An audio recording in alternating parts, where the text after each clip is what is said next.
नमस्कार, शाम के 6 बजने को है। हल्ला बोल में आप सभी का स्वागत है। मैं हूं आपके साथ चित्रा त्रिपाठी। क्या सियासी झगड़े में देश को बदनाम करना सही है? आज ये सवाल इसलिए क्योंकि कांग्रेस के वरिष्ठ नेता और मध्य प्रदेश के पूर्व मुख्यमंत्री ने बयान दिया कि आज भारत महान नहीं, एक बदनाम देश है। बेशक उनकी मंशा मोदी सरकार को घेरने की रही हो, लेकिन क्या आपदा के इस वक्त में सियासी अवसर तलाशना जायज है? हालांकि इस दौर में कोई भी पार्टी मौजूदा वक्त में किसी से कम दिखाई नहीं दे रही है। आज हल्ला बोल में बहस इन्हीं मुद्दों पर करेंगे, लेकिन पहले आपको दिखाते हैं आखिर ये पूरा का पूरा बवाल है क्या। मैं तो कह रहा हूं, भारत महान नहीं, भारत बदनाम है। कांग्रेस का स्तर कितने नीचे चला गया है। कमलनाथ हैं कि मानते ही नहीं। चंद दिनों पहले ही कोरोना पर दिए अपने एक बयान पर फजीहत हुई, तो अब एक ऐसा जुमला छेड़ दिया जिसमें देश ही बीच में आ गया। मध्य प्रदेश के सतना में कह दिया कि भारत को अब की बार बदनाम देश कह दिया। पहले सुनिए ये बयान, फिर आगे की बात। मैं तो कह रहा हूं, भारत महान नहीं, भारत बदनाम है। ये आज सब देशों ने रोक लगाई है कि भारत के लोग नहीं आ सकते।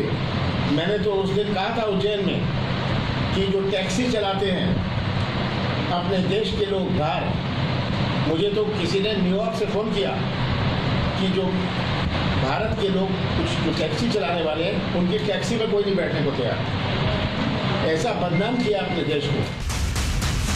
सतना में कमलनाथ एक कांग्रेसी नेता की कोरोना से मौत पर परिवार की हिम्मत बढ़ाने गए थे, लेकिन न जाने क्यों प्रेस कॉन्फ्रेंस में मोदी सरकार को घेरने के चक्कर में देश को ही कटघरे में खड़ा कर दिया। अब भला कमलनाथ को घेरने का मौका बीजेपी कैसे छोड़ देती? मेरा भारत बदनाम है कहना सिर शर्म से झुक गया कि ऐसा व्यक्ति मध्य प्रदेश का मुख्यमंत्री था। ये अधःपतन की पराकाष्ठा है और मुझे लगता है कि जरा भी गैरत हो श्रीमती सोनिया गांधी जी में, कांग्रेस में,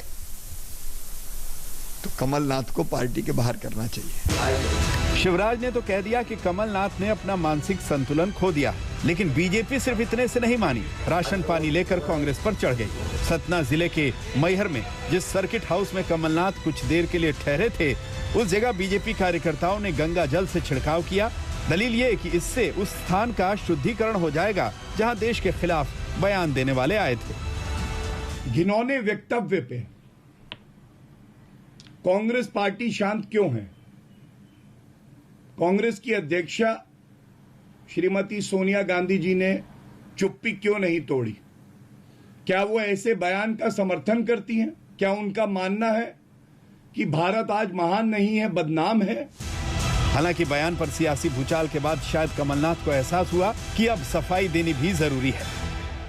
हम सबको कितना गर्व था कहते हुए कि भारत महान, पर जो परिस्थितियां बनी इससे भारत महान को बड़ी ठेस पहुंची। भारत इससे पूरे विश्व में बदनाम हुआ। ये खुशी का विषय नहीं है। अगर मैं ये कहता हूं, ये कहते हैं आप देशद्रोही हैं, कहते हैं हम FIR करेंगे। कमलनाथ अब लाख सफाई दें, लेकिन ये साफ है कि संवेदनशील मुद्दों और आपदा में भी सियासी दल अवसर खोजने का कोई मौका नहीं छोड़ रहे। कमलनाथ शायद इस रेस में औरों से आगे हैं, क्योंकि कुछ दिन पहले भी उनके एक बयान पर बवाल मच चुका है। और ये शुरू हुआ था चीन का कोरोना। आज भारत इतना महान बन गया कि अब इंडियन वेरिएंट कोरोना,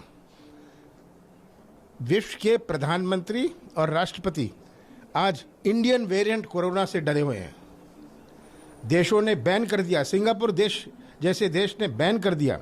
जो हमारे बच्चे स्कूल जा रहे थे, मुझे तो किसी ने बताया कि जिसको कॉलेज में एडमिशन हो गई थी, उन्होंने कहा आप इंडिया से आ रहे हैं, आप इंडियन वेरिएंट ले आएंगे। ऐसा नहीं है कि आपदा में सियासी हिसाब किताब पूरा करने में सिर्फ एक ही दल आगे है। सत्ता पक्ष हो या विपक्ष, हर कोई मौका भुनाने की कोशिश में है। वक्त की नजाकत यही है कि ये मौका साथ मिलकर चलने का है। तभी हारेगी महामारी, तभी हारेगी मौका परस्त सियासत। सतना से योगी तारा, भोपाल से रविशपाल सिंह और दिल्ली से हिमांशु मिश्रा के साथ आज तक ब्यूरो। अब सवाल यहां पर यह खड़ा हो रहा है, सियासी झगड़े में देश को आखिर बदनाम करने की कोशिशें क्यों हो रही हैं? इसी मुद्दे पर बातचीत करने के लिए कई खास मेहमान इस वक्त हमारे साथ जुड़ चुके हैं। उनका परिचय आपसे करवा देती हूं। कांग्रेस पार्टी की ओर से राष्ट्रीय प्रवक्ता इस वक्त हमारे साथ जुड़ चुके हैं आलोक शर्मा जी। मृत्युंजय तिवारी स्पोक्सपर्सन आरजेडी से हमारे साथ मौजूद हैं। राजीव रंजन स्पोक्सपर्सन जेडीयू से हमारे साथ जुड़ चुके हैं। कुछ ही देर में आपको टीवी स्क्रीन पर दिखाई देंगे विश्वास सारंग, जो कि मेडिकल एजुकेशन मिनिस्टर हैं मध्य प्रदेश के, वो हमारे साथ लाइव होंगे। लेकिन सबसे पहले आलोक शर्मा जी, शुरुआत आपसे ही करते हुए, भारत अब बदनाम देश है तो महान देश कौन सा है कांग्रेस पार्टी की नजर में? देखिए, मुझे लगता है कि मोदी जी जब तक प्रधानमंत्री नहीं बने थे ना, तो उससे पहले कोई भी हिंदुस्तान में जन्म लेता था उसको शर्म आती थी। ये प्रधानमंत्री मोदी जी का विदेश की भूमि पर अपना दिया गया वक्तव्य शायद भूल गए हम लोग। जहां तक बात है कमलनाथ जी के वक्तव्य की, उन्होंने कहा कि जिस तरह से कोरोना का मिस हैंडलिंग हुआ है और जो मैसेज पूरे वर्ल्ड में गया है, उससे भारत का एक महान होने का मैसेज नहीं गया है और बदनाम हुआ है भारत। इसमें मुझे नहीं लगता कहीं पर भी कोई चीज गलत है। क्या जो हालत आज हुए हैं देश के पिछले 2 महीने में, उससे विदेशों में भारत महान की छवि गई है? क्या आज जिस तरह से सरकार चल रही है वो महान वाली चल रही है? हिंदुस्तान की 2 लीडिंग मैगजीन्स ने फ्रंट पेज पे लिखा, मिसिंग गवर्नमेंट, फेल्ड सिस्टम। उन्होंने मैगजीन्स के खिलाफ तो फिर केस कर देना चाहिए, उन्होंने तो पूरे देश को बदनाम कर दिया। मिसिंग गवर्नमेंट लिख दिया उन्होंने। इसका मतलब मोदी जी का इतना अपमान, देश का इतना अपमान। मुझे लगता है भाव को समझना चाहिए। सियासी स्कोर करने का टाइम नहीं है बीजेपी के लिए। ये क्या फ्रंट पेज पर ये नहीं छपी थी खबरें? क्या विदेशी मीडिया ने जो जो छापा उससे महानता आई हमारी? क्या चीन जब हमारी भूमि पर घुसकर बैठ गया, मोदी जी ने क्लीन चिट दी और उसके बाद कहा गया सर, अभी हम कमलनाथ ही रहते हैं ना, आप चीन कहाँ पहुंच जाते हैं आप लोग? सर, चीन पे रहेंगे ना? ठीक है, आपने आरोप लगा दिए, उस पर मैं जवाब ले लेती हूँ विश्वास सारंग जी। 1 minute ma'am, Chitra ji 1 minute. क्या वो जब चीन हमारी देश में भूमि पर घुसा था उससे हमारा देश महान हुआ था या बदनाम हुआ था? व्हाइट पेपर लेकर आइए, जिस तरह से गंगा का किनारा मुर्दों की बस्ती बन गया है और तमाम मीडिया में जो चल रहा था पूरे विश्व में, उससे हम महान बन गए थे क्या? वैक्सीन के वर्ल्ड के लार्जेस्ट प्रोड्यूसर वैक्सीन के भिखारी बना दिए इन्होंने। 100 से ज्यादा जहाज बाहर से विदेश के छोटे छोटे देश सहायता देते घूम रहे हैं। तो ये बदनाम करने का काम नहीं था तो क्या था? आपने खुद इंडियन डबल म्यूटेंट अपने एफिडेविट में लिखा सुप्रीम कोर्ट में, अभी तक उस व्यक्ति के ऊपर तो कोई एक्शन नहीं हुआ।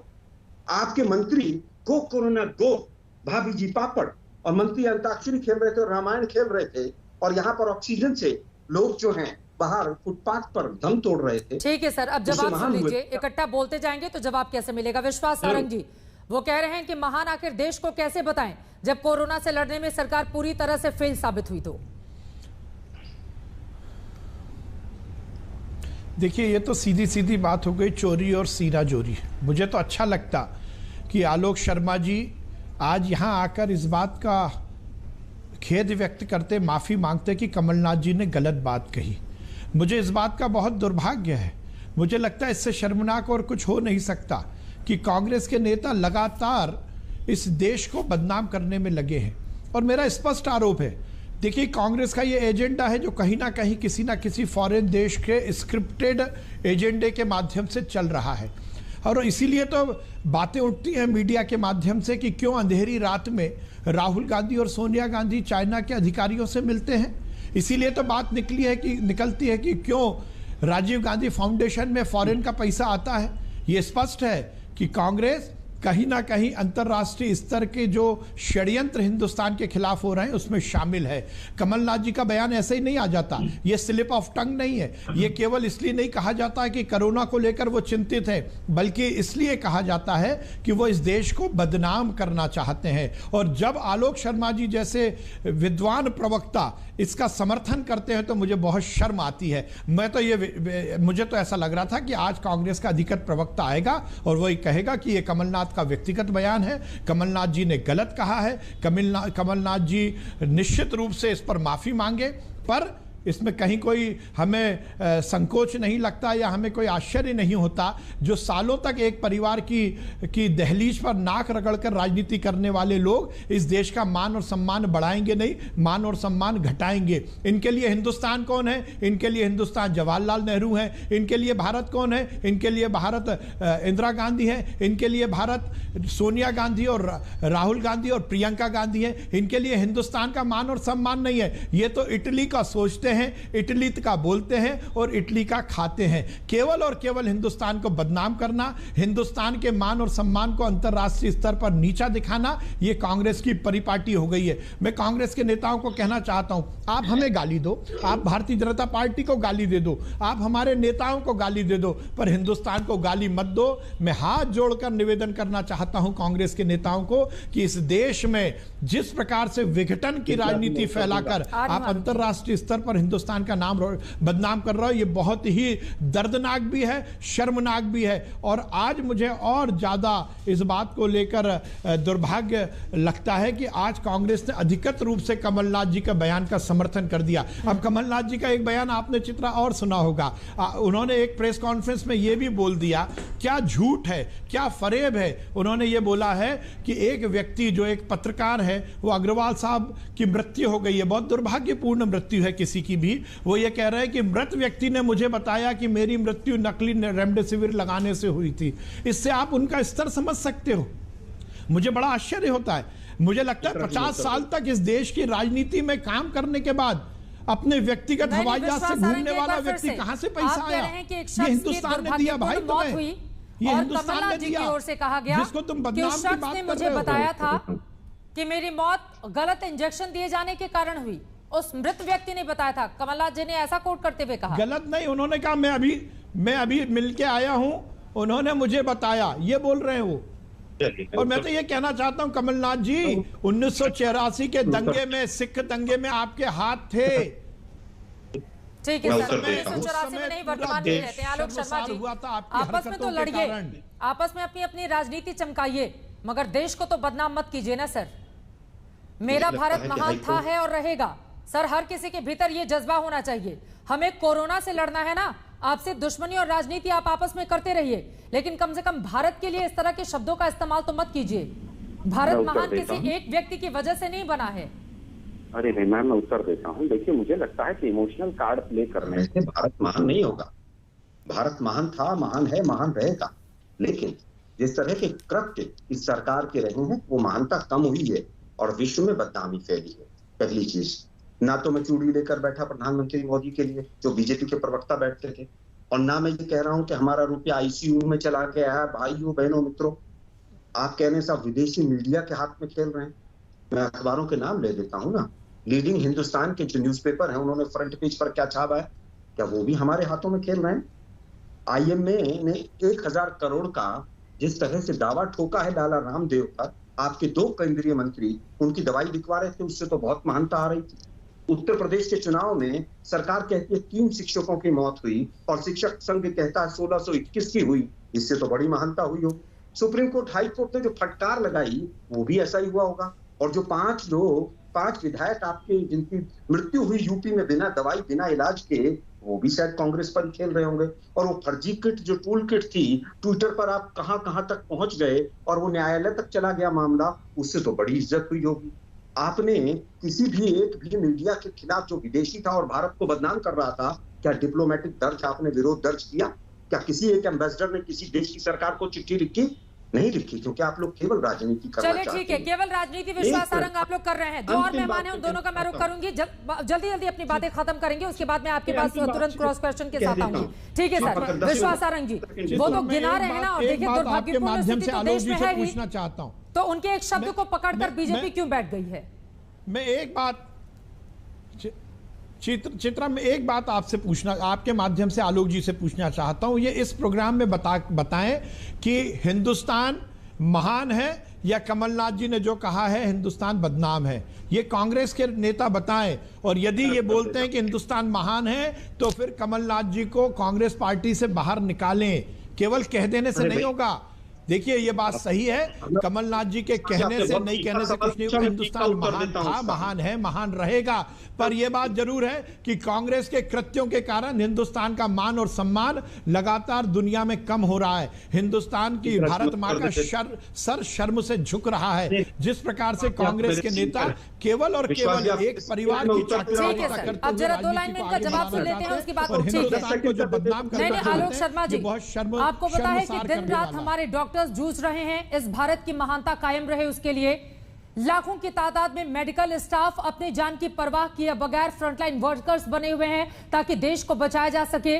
क्या वो इस देश की महानता के लिए काम नहीं कर रहे हैं? आप लोगों को सिर्फ अपनी सियासत चमकानी है, इस वजह से कुछ भी बोल जाना है। और कमलनाथ जी का ये कोई बयान ऐसा नहीं, आप कमलनाथ पे रहिए ना सर, अब बार बार भागकर चले जाते हैं। कमलनाथ पे रहिए ना, मैं चाहूंगी वो कमलनाथ जी का एक एक करके बयान भी दिखाइए। मैं पढ़ना चाहती हूँ, मैं आपको सुनाना चाहती हूँ कि ये बड़बोलापन इस देश को लेकर क्यों है। कमलनाथ जी और आप लोग बताइए कि आप लोग क्या कर रहे हैं। देखिए आप बीजेपी के साथ लड़ते रहिए, लेकिन आप ये बताइए कि हिंदुस्तान के लिए इस तरह के शब्दों का इस्तेमाल क्यों किया जा रहा है, जब देश का एक आदमी इस वक्त जिस परिस्थिति का सामना कर रहा है। वो हम कोट चलाना चाहेंगे कमलनाथ जी का। देखिए, भारत की पहचान बन गया है इंडियन कोरोना। जब WHO मना करता है कि किसी देश के साथ नाम नहीं जोड़ा जाएगा, कमलनाथ ये बयान देते हैं। अक्टूबर 2020, आपको तो मुझे पहले सावधान करना चाहिए था। ये क्या आइटम है, ये एक एक शब्द सुनिए। ये पूर्व मुख्यमंत्री हैं, 7-8 बार के सांसद छिंदवाड़ा से। दिसंबर 2018 में यूपी बिहार के लोगों को काम मिला तो स्थानीय स्तर पर बेरोजगारी बढ़ेगी। इस तरह का बड़बोलापन एक बड़े नेता की ओर से क्यों आलोक शर्मा? आपको अंदाजा नहीं है, अगर सरकार काम कर रही तो इस देश के लाखों करोड़ों लोग लड़ रहे हैं कोरोना से, और बीच में आप लोग बैठकर राजनीति चमका रहे हैं। मुझे केवल ये बता दीजिए कि जब 2 लाख केस थे तो मोदी जी बिना मास्क के रैली कर रहे थे, उससे उन डॉक्टर्स का मनोबल बढ़ रहा था या घट रहा था? केवल एक उत्तर दे दीजिए मुझे। देश के प्रधानमंत्री हैं आप, बड़ी बड़ी रैलियां, भाइयों बहनों मित्रों, जहां तक देखो लोग ही लोग नजर आ रहे हैं मुझे। उससे तो कोरोना का पूरी तरह से वो कोरोना को कंट्रोल कर रहे थे। डॉक्टर्स के बारे में लाला रामदेव ने जो कहा है कि एलोपैथी की वजह से और इन डॉक्टर्स की गलत दवाई की वजह से हजारों लोग मर गए और 10,000 डॉक्टर्स मर गए, और मोदी साहब के तमाम लोग जो हैं वहां पर जाकर लाला रामदेव की वकालत और चमचागिरी करते दिख रहे हैं। उससे तो पूरी तरह से मुझे लगता है कहीं ना कहीं भारत महान हुआ होगा। पीएम केयर्स फंड में हमारे दो अपने जानकार कंपनियों से आपने नकली जिस तरह से वेंटिलेटर्स बनवाए और तमाम राज्यों ने उनको नकारा और उनकी वजह से डेथ हुई। मुझे बताइए क्या हुआ? नहीं, कमलनाथ ने ऑक्सीजन चित्रा जी, मुझे ये लगता है कि आलोक शर्मा जी बिना विषय के आप खेत की बात कर रही है, वो खलियान पर पहुंच रहे हैं। मुझे लगता है नहीं, आलोक शर्मा जी, आपने जो सवाल उठाए हैं महत्वपूर्ण है, आपके सवाल महत्वपूर्ण है आलोक शर्मा जी। उन तमाम सवालों का जवाब विश्वास सारंग देंगे। एक चीज बताइए ना, कांग्रेस पार्टी का क्या स्टैंड है? भारत महान है या फिर नहीं है? आलोक शर्मा जी, भारत महान है या फिर नहीं है? कांग्रेस पार्टी का स्टैंड क्लियर कीजिए, फिर मैं बाकी लोगों के पास केवल बता दीजिए। मोदी जी के जन्म, मोदी जी के पीएम से बनने से पहले मैं इसको लेकर जाऊंगी ना विश्वास सारंग के पास, मैं इसके लिए लेकर जाऊंगी। नहीं, आप बताइए ना, भारत महान है या फिर नहीं है? अरे मैं पूछूंगी आलोक शर्मा, आप बताइए ना कांग्रेस पार्टी का स्टैंड क्या है? गाली दे दो चलेगा, मैं देता हूं ना उत्तर, तो देने दीजिए। मुझे लगता है मोदी जी से पीएम बनने से पहले हर भारतीय को शर्म आती है। चित्रा जी मेरा ये कहना है, मैं फिर निवेदन कर रहा हूँ क्योंकि समय खत्म हो जाएगा, प्रोग्राम खत्म हो जाएगा। आलोक जी केवल और केवल आलोक जी आपसे जो मैं सवाल पूछती हूँ, सवाल का जवाब तो आप दे नहीं रहे हैं। आप कहाँ घूमकर आप एक स्पेसिफिक सवाल का जवाब दीजिए ना सर। जो जिस बात का जिक्र आप कर रहे थे तब उस पर बहस हुई थी। एक सेकंड सर, आप बताइए ना, कमलनाथ जी के बयान से अपने आप को जोड़ती है कांग्रेस पार्टी या नहीं जोड़ती है? उसके बाद में विश्वास जी आती हूँ आपके पास। सही कहा या गलत कहा? नहीं सर, ये गोलमोल नहीं, फिर आप पहुंचेंगे चीन, वहां नहीं जाने दूंगी मैं। आप बताइए सही कहा या गलत कहा? सही कहा या गलत कहा?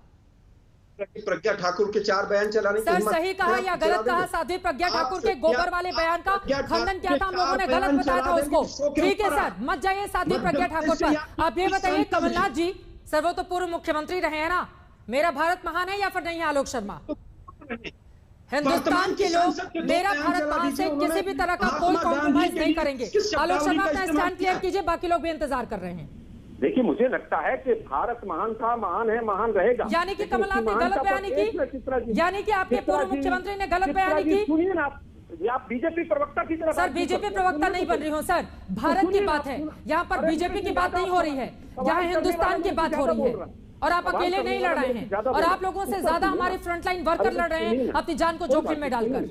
फ्रंटलाइन वर्कर्स का तो इंश्योरेंस बीजेपी ने बंद कर दिया, शो करा दीजिएगा उसके ऊपर, मुद्दे की बात। रोज ही शो कराते हैं सर, डॉक्टर्स के लिए रोज ही शो कराते हैं। आज 3 बजे भी डॉक्टर्स के साथ बैठकर मैंने शो किया था, देखते तो इस तरह का बड़बोलापन नहीं दिखा। ठीक है, ये लाला राम, ठीक है, लाला राम ने शब्द का इस्तेमाल करते हुए कह रहे हैं कि वो भी तो बड़बोलापन दिखाते हैं। ठीक है सर, आलोक शर्मा जी हो गया।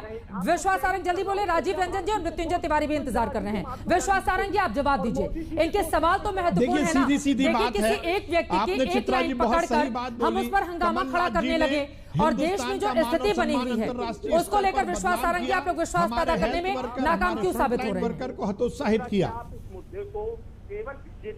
विश्वास सारंग जी, चित्रा जी आपने आलोक जी को बिल्कुल ठीक बात बोली, वो इस बात का जवाब नहीं दे पाए कि आपका स्टैंड क्या है, कांग्रेस पार्टी का स्टैंड क्या है, भारत महान है या भारत बदनाम है, वो बोल नहीं पाए। और कमलनाथ जी ने जो कहा है, कमलनाथ जी के जो बयान आए हैं उससे अंतरराष्ट्रीय स्तर पर हिंदुस्तान का मान और सम्मान तो घटा ही है। हमारे हेल्थ वर्कर, हमारे फ्रंटलाइन वॉरियर, वो हजारों करोड़ों लोग जिन्होंने इस कोरोना की लड़ाई में अपनी जान पर खेलते हुए सेवा की, वो भी हतोत्साहित हुए हैं। सीधी बात है, इस देश में मैं फिर कहूंगा 137 करोड़ के देश में केंद्र की सरकार ने जिस ढंग से काम किया, ये बहुत अच्छा काम है। अरे आलोक शर्मा जी आप इतना बीच में बोल रहे हैं, मैं क्या बीच में बोलूं? दो लोग तो बोल ही रहे हैं, तीसरा बोलने लगेगा तो किसी की बात समझ में नहीं आएगी। प्लीज आलोक शर्मा जी, ठीक है।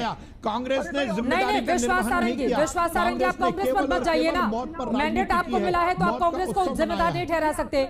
विश्वास सारंग जी, भारत को महान कौन बनाते हैं? यहाँ के लोग मिलकर बनाते हैं, और मौजूदा वक्त में स्थिति क्या है इस देश की? चित्रा जी कोरोना के काल में, इस महामारी में मैं फिर पूरी जिम्मेदारी के साथ कहना चाहता हूं, 137 करोड़ के देश में जिस साइंटिफिक तरीके से महामारी को हमने डील किया है, शायद ये हम सब के लिए प्रसन्नता की बात है कि जनता के आत्मानुशासन के कारण हम महामारी को कम करने में सफल रहे हैं। पर आप देखेंगे पिछले 1 महीने से क्या चल रहा है इस देश में। यदि कांग्रेस की सरकार है किसी राज्य में, तो वहां की नाकामी का जिम्मा किसका है? वो मोदी जी का हो गया। और यदि भारतीय जनता पार्टी की सरकार किसी राज्य में है, तो वहां नाकामी का जिम्मा किसका हो गया? सर, कौन सा राज्य है जो कामयाब हुआ है? मुख्यमंत्री कोरोना काल में कौन सा राज्य है कामयाब हुआ है? मध्य प्रदेश कामयाब हुआ है क्या? विपक्ष तो ये कहता है कि आप साथ में लेकर चलना ही नहीं चाहते। 30 सेकंड लूंगा, मेरी बात पूरी हो जाती। नहीं, तारतम्य चित्रा जी, मेरा तारतम्य बिगड़ता है। मेरा निवेदन है वैक्सीन, मोदी की वैक्सीन लगाओगे लोग मर जाएंगे, वैक्सीन लगाओगे लोग नपुंसक हो जाएंगे। किसने बोला? क्या कांग्रेस के नेताओं ने नहीं बोला? क्यों कांग्रेस के नेताओं ने वैक्सीन को लेकर इस देश में भ्रम का माहौल बनाया? क्यों कांग्रेस के नेताओं ने गलत बयानी करके इस देश में भय का माहौल बनाया? क्यों कांग्रेस के नेताओं ने मौत पर राजनीति की? क्यों कांग्रेस के नेताओं ने मौत का उत्सव बनाया? विश्वास सारंग जी पूछेगी, आप बहुत बातें कर रहे हैं। 2 महीने से कमलनाथ जी थे कहाँ?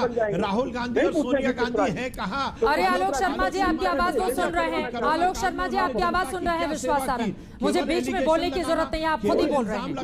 केवल ये बात करना कि इस देश में आलोक शर्मा जी प्लीज अब इस तरह का ये जो बड़बोला आपका बयान है ना, मैं आपसे लड़ना नहीं चाहती हूँ सर। मैं नहीं, आलोक शर्मा जी आपके लिए भी और उन तमाम नेताओं के लिए भी बड़ी विनम्रता से, जो अपना तर्क सही ढंग से रख नहीं पाते, वो एंकर पर सवाल खड़े कर देते हैं। और मेरे पास इतना वक्त नहीं है कि मैं व्यक्तिगत तौर पर आप लोगों के सवालों का जवाब दूं। सारंग साहब, देश का विश्वास डगमगाया है आप लोगों के ऊपर, आप सीधा जवाब दीजिए ना। 3 लाख, 3.25 लाख से ज्यादा लोगों की जान जा चुकी है।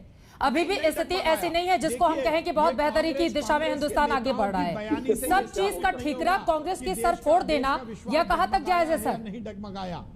सरकार आप हैं, जवाब आपसे मांगा जाएगा। आप कोई भी सवाल पूछो कांग्रेस की गलती, कोई भी सवाल पूछो कांग्रेस की गलती। निश्चित। चित्रा जी अब मैं बोलूं?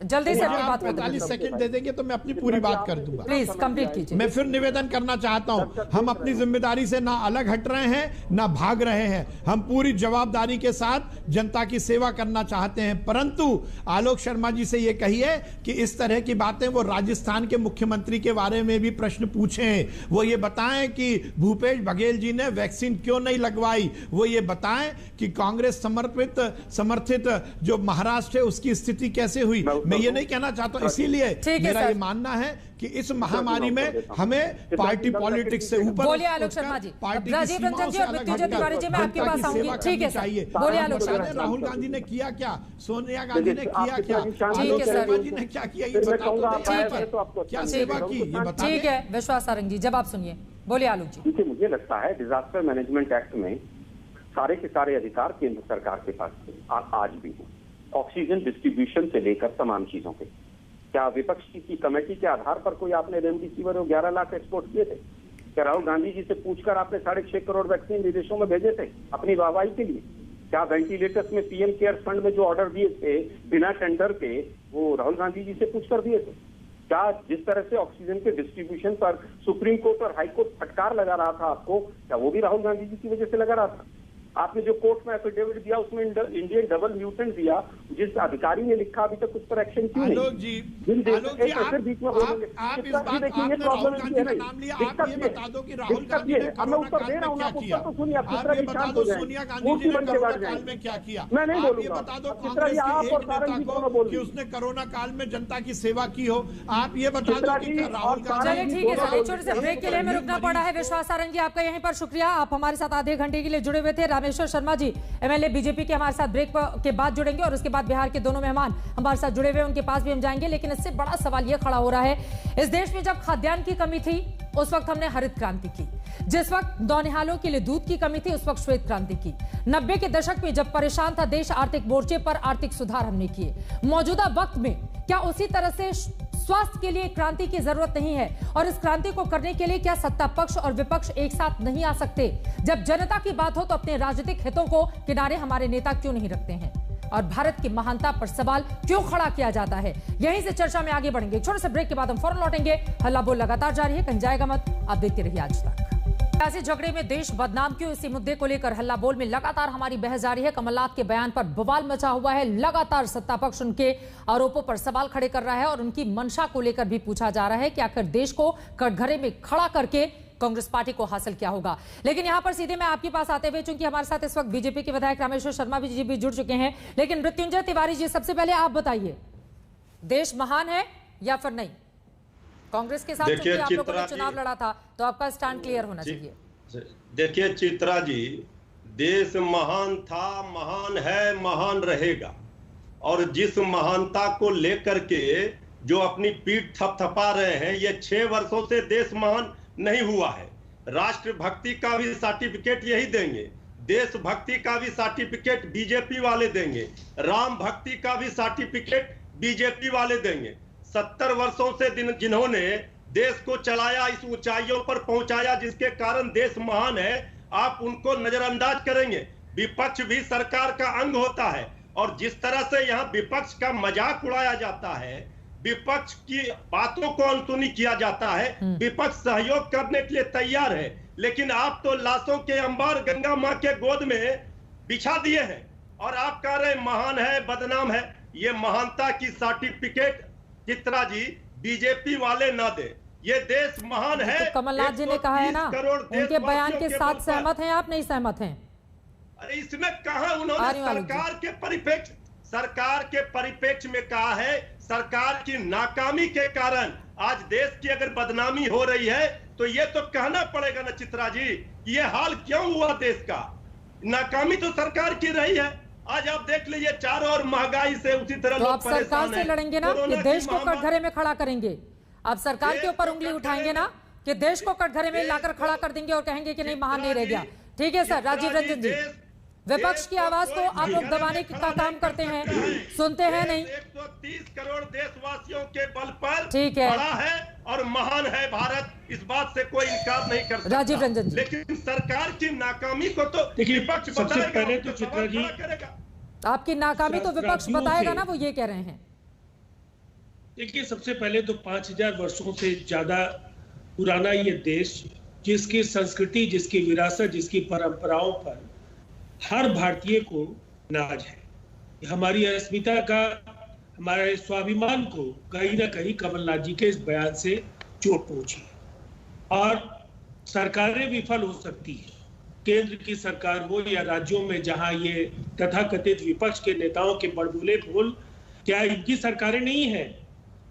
अगर राज्यों में आप फेडरल कोऑपरेटिव की बात करते हैं, आप फेडरलिज्म की बात करते हैं, संघीय ढांचे की बात करते हैं, कोऑपरेटिव फेडरलिज्म की बात करते हैं, तो क्या इस देश में सेंटर ही जवाबदेह है? केवल राज्यों में जिन पार्टियों की सरकारें हैं उनकी कोई जिम्मेवारी है या नहीं है?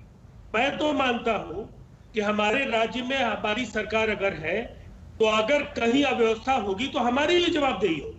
ये कमोपेश झारखंड में अगर मृत्युंजय तिवारी जी की पार्टी सरकार में शामिल है तो इनकी भी जवाबदेही होगी, और देश के अनेक राज्यों में जहां ये कांग्रेस के प्रवक्ता आलोक जी के पार्टी की सरकारें हैं, इनको भी नैतिक जवाबदेही लेनी होगी। महाराष्ट्र से लेकर पंजाब से लेकर छत्तीसगढ़, अगर आप कहें तो ये एनडीए या कांग्रेस का सवाल नहीं है। देश के तमाम राज्यों में हालात बिगड़े, उनको स्थितियों में, उन स्थितियों को नियंत्रित करने की कोशिशें हो रही है, और निर्वाचित जो भी मुख्यमंत्री हैं, मुख्यमंत्री और पार्टी के प्रवक्ताओं का फर्क यही है कि प्रधानमंत्री जी और मुख्यमंत्रियों के बीच जब संवाद होता है तो ममता बनर्जी और अरविंद केजरीवाल को अगर छोड़ दे तो किसी भी मुख्यमंत्री ने आज तक कोई आपत्तिजनक टिप्पणी नहीं की थी। सर, अब उतनी दूर हम नहीं कमलनाथ जी का जाएंगे। आपने कहा ना कि जिम्मेदारी लेनी पड़ेगी और तय होनी चाहिए। जिम्मेदारी लेने से सर वो लोग तो वापस नहीं आ जाएंगे जिनकी जान चली गई है। अस्पतालों की हालत को न जाने कब आप लोग सुधारेंगे। बिहार में 16-17 साल हो गए सत्ता में, है ना सर? मैं मानता हूं जो मौतें हुई हैं, जिन्होंने दम तोड़े, कहीं ना कहीं वो उन परिवारों के लिए जिस तरह की क्षति है और जिस तरह से देश को आज पूरी दुनिया में कई सवालों का सामना करना पड़ रहा है, उसको इस देश में उदारता के साथ पूरे तंत्र को स्वीकार करना होगा। ये भाजपा बनाम कांग्रेस नहीं है, ये पूरे देश का सवाल है, और ये संघीय ढांचे के लिए ये सवाल है कि हम अपनी जिम्मेवारियों को स्वीकार करेंगे या केवल आरोप मढ़ते रहेंगे। और कमलनाथ जी को क्या अधिकार है? कमलनाथ जी कोई किसी सरकार को आप असफल ठहरा सकते हैं। इस देश को अगर आप कहते हैं कि ये देश बदनाम हो गया, इंडियन वेरिएंट आप बोलते हैं, आप खुद बोल चुकी हैं, ये महत्वपूर्ण सवाल है। इंडियन वेरिएंट कहने बिल्कुल इस सवाल का रामेश्वर जी मैं आपके पास आऊंगी, लेकिन आलोक शर्मा जी, आपकी लड़ाई सरकार के साथ है, आप उनको करिए बदनाम। किसने रोका है? आप उनसे लड़ते रहिए, किसने रोका है? लगातार आप लोग हर रोज सवाल खड़े करते हैं, हम लोग उसका जवाब भी सरकार से मांगते हैं। लेकिन सर, सरकार से लड़ते लड़ते आलोक शर्मा जी अब देश को तो बदनाम मत कीजिए ना।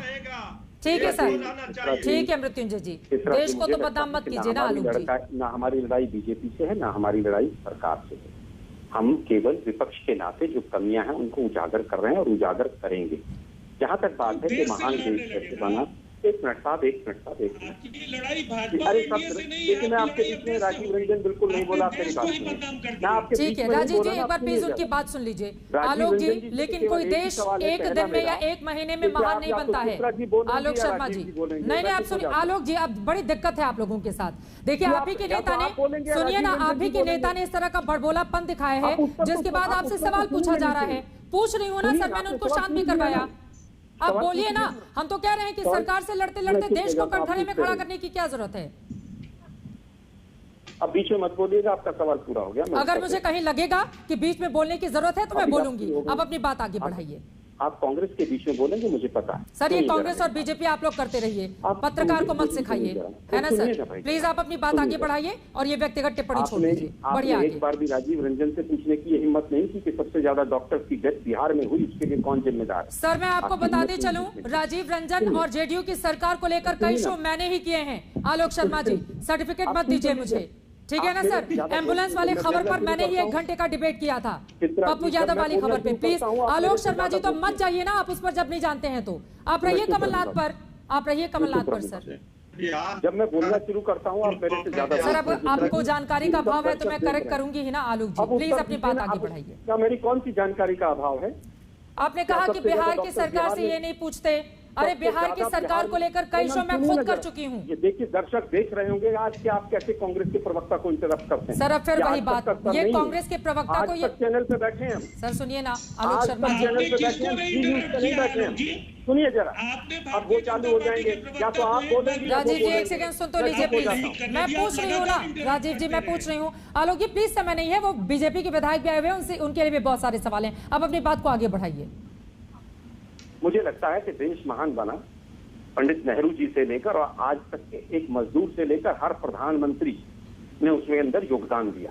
और अगर बीजेपी वालों को नहीं पता हो तो सुषमा स्वराज जी का यूनाइटेड नेशंस में दिया गया भाषण और अटल बिहारी वाजपेयी जी का पार्लियामेंट में दिया गया भाषण सुन लेना चाहिए।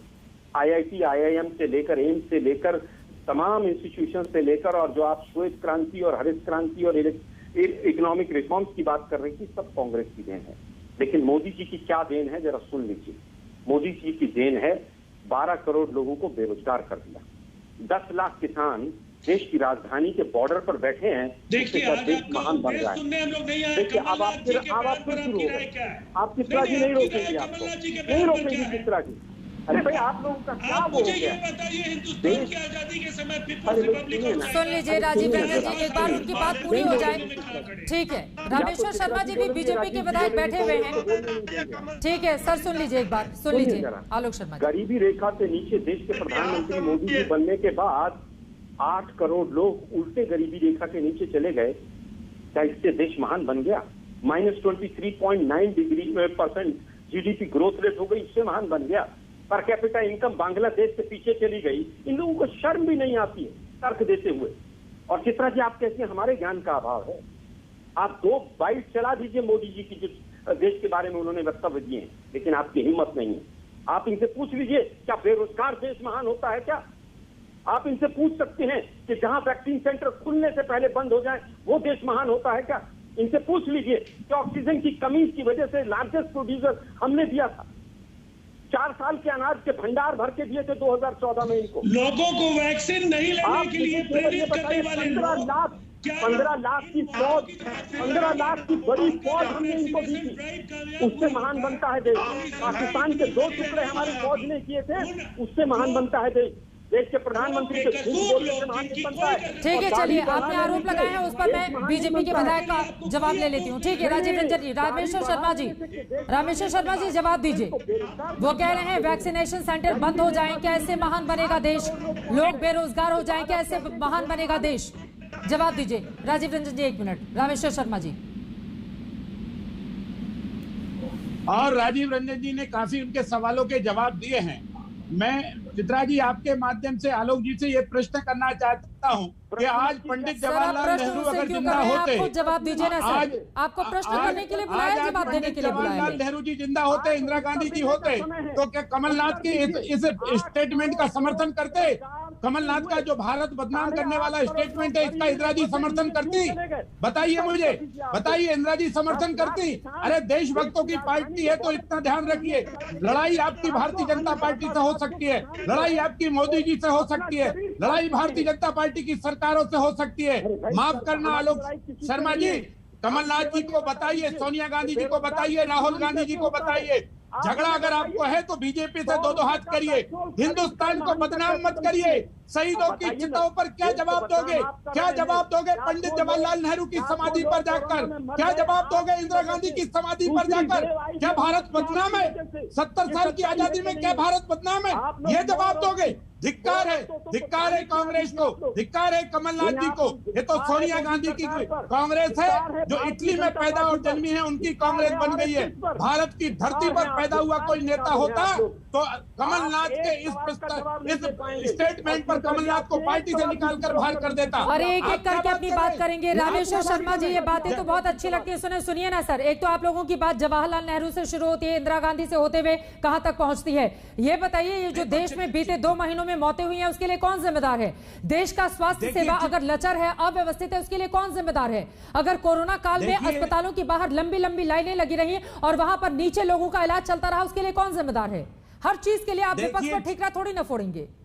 देखिए विपक्ष में ठीकरा नहीं फोड़ रहा है, लेकिन चित्रा जी एक प्रार्थना करना चाहते हैं कि आज अगर 15 अगस्त 1947 को भारत आजाद मानते हो अगर भारत को कांग्रेस यही मानती है कि 15 अगस्त 1947 से ये भारत था, इसके पहले भारत नहीं था, जो 5000 साल या उसके पहले का जो भारत था उसको भी अगर कांग्रेस भारत नहीं मानती और 15 अगस्त 1947 को ही अगर वो भारत मानती है तब से लेकर आज दिनांक तक, तो भारत के वैज्ञानिकों ने जो वैक्सीन तैयार की उस वैक्सीन से इनका क्या विरोध था? क्यों विरोध किया इनने?